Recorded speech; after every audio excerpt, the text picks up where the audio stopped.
I guess first of all, I'd just like to thank Form for hosting this event in Western Australia, obviously where I grew up. And it's really very exciting that something like this is happening here.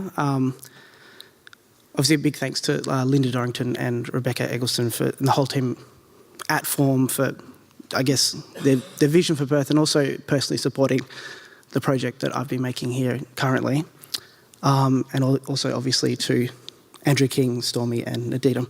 I'm very excited to be a part of this. I guess I get sort of a little bit about me. I'm born here in Perth, but I've been based out of the USA since about 2009.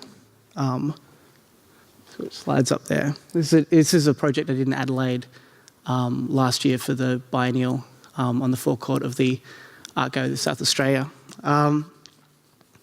But my background in Perth, I studied film here, but my background is a painter, and I've also worked for many years sort of pseudo-anonymously and then definitely not anonymously as under the name Kid Zoom for a long time. But I guess what I really like to start talking about is the last sort of 5 to 6 years, I've been really focusing on sort of an extensive body of work, looking at the home and suburbia and making what I call site-specific works and interventions on suburban homes around the world. I guess sort of thinking about the themes of the symposium and talking about sort of community impact and how art can transform cities and neighbourhoods, you know, how we can kind of reflect on place and in particular how art can affect communities. And I guess as artists, how, you know, what impact can we have on those cities and people, and what legacy can we leave as artists? And I think to talk about this, I think the best thing I can do is talk about my journey as an artist, obviously from a painter, and obviously my background in street art, and the transition from being into an artist working on these large-scale projects in different communities that have a high level of community interaction, and I guess just that personal journey for me of how that kind of changed the way that I've seen my practice and my ways of making work. So I guess essentially leaving the comfort of the studio and going into the real world, so to speak. So I'll mostly be talking about 2 projects, Suburban, which was the work I made between 2011 and 2013, which was the exhibition Andrew mentioned at the NGV. But I also really want to get into a project called Final Act that I did immediately following that NGV exhibition that was in Christchurch. And I've got a small video I'll play that will probably explain it better than I can.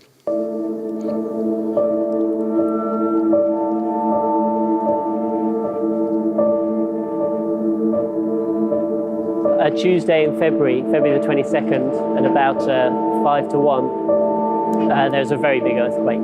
It was the big one. Whole communities, for as far as you could drive, really just completely kind of written off.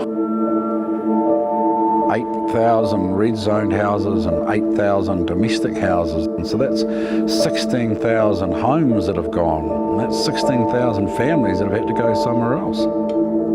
Because the work that Ian's doing is around home, it immediately resonates with residents here. Being able to come into Christchurch and work with these homes before they get demolished has been a really incredible experience. Final Act is a continuation of a body of work I've been making for the last few years in the USA and Australia. Been working with film and photography, creating these large-scale works and exhibitions and interventions in the suburbs around the world. Being able to get Al Bollinger as Director of Photography was amazing, because he is one of New Zealand's most celebrated cinematographers.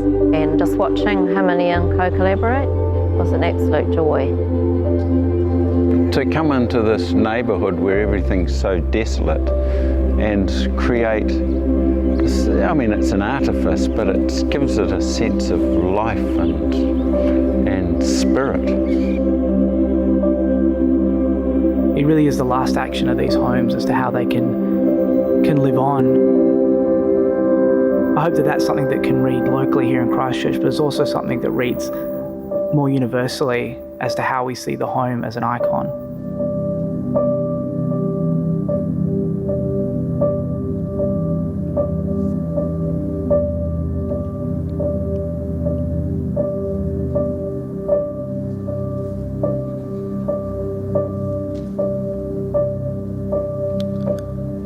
Cool. So,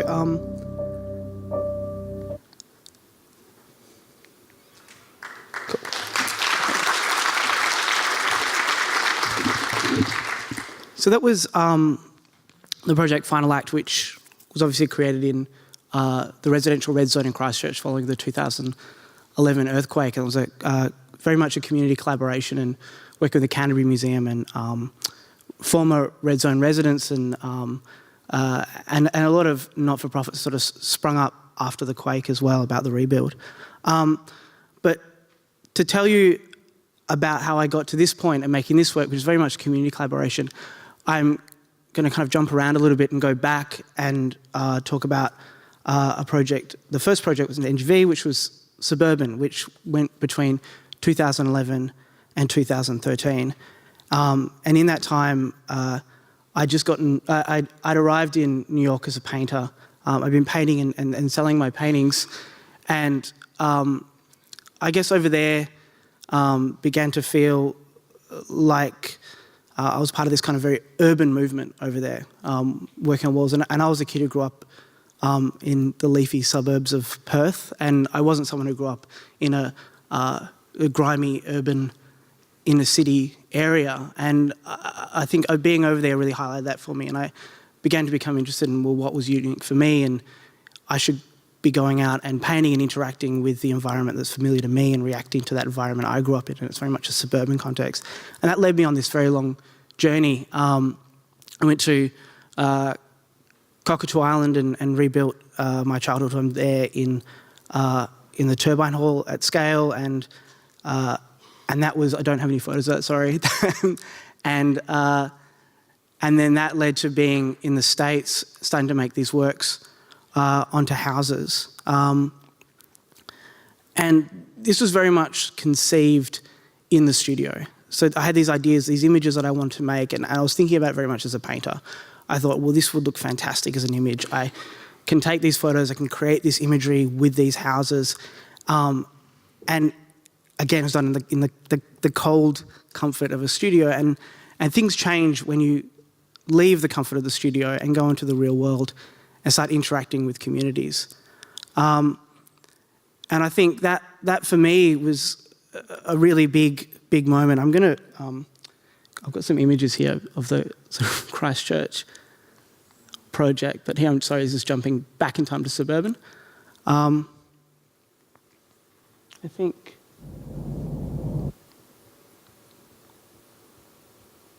please go to that next slide. So this was Suburban. This was the first house we created in Ohio through the Rust Belt there, which obviously was hit very hard by the GFC. And working with these houses, I mean, we would go into these communities and begin to work. There was a really large level of community interaction and community involvement to actually make these works. These ones we'd work with local fire departments. This was made in Michigan with a whole group of other artists who helped support the project. This one was in Detroit, making this work. And this one was in Ohio, working with the local fire department, where we created a work setting a house on fire, which was really kind of exciting work to do in this team there. And so for me, the work, and I was very proud of that work, and that was the exhibition that we showed at the NGV in 2013. But what I thought was missing from this work was the experience of making it and the experience of those community interactions. And it really was still the product of someone sitting in a studio saying, well, this is the image that I'd love to create. And I guess for me, having the opportunity, so this is the film work that was a part of that as well, having the opportunity to go to Christchurch and be invited to go and create a work there with the residential red zone houses was a really exciting opportunity for me to take those stories. I mean, a great example is, we were in Ohio working on a house in an area, and the neighbours came out and would start telling me what the work meant. And they would tell me about the neighbourhood, they would tell me about the street, they would tell me about who used to live in those houses. And it was the ability to tell those stories of those neighbourhoods and genuinely interact with those communities and bring that work that back into the work. I think, so I guess I'll start by talking more thoroughly about about Final Act. So I'm just catching up with my notes here. So I guess in 2011, they had an earthquake in 2010, but then in 2011 they had the big one, I guess, that they were talking about. And this led, where you can see all these lines, along the riverbed running in, these are all houses that are scheduled for demolition at that time. At the time it was 16,000 homes, but it's looking more likely to be about 30,000 homes. And so these areas are completely desolate and completely empty. And a lot of people have left, and as you walk through these neighbourhoods, they're still, you can see this is still these are the record of the aftershocks as well that keep happening afterwards. So going into these communities, you realise that it's a community still reeling from this tragedy that's happened in there. And I guess as an artist, I felt a great responsibility of how do I incorporate that in and start talking to these neighbours and former residents and these community groups about making the work. So in June, I went to do a scout trip and started to meet with people and started talking about the stories of the red zone and started to look at the houses and potential sites that we could be working from. And at the end, we decided to focus on one street in an area called Avonside, which this is how we found it 3 years on, completely overgrown and boarded up. And we began this process of working with different community groups, different former residences, and beginning to starting to clean up these houses. So we worked with this wonderful guy, Sam Johnson, who was Young New Zealander of the Year and actually ran an organisation called the Student Volunteer Army of these huge groups of young people who would go in and start cleaning up after the quake. We worked with a demolition salvage company who worked with reusing recycled houses and just a lot of different volunteers who were just excited about something happening with these homes. And I think that's the other exciting thing about this work is it was a collaboration with a cinematographer called Alan Bollinger, who's a New Zealand-based cinematographer who, of many things, filmed Lord of the Rings, Heavenly Creatures, The Frighteners, and was very much Peter Jackson's guy, and a bit of a legend in the New Zealand film world as well. And this is Graham, who was he was one of the demolition guys who was helping us make all these cuts into the homes.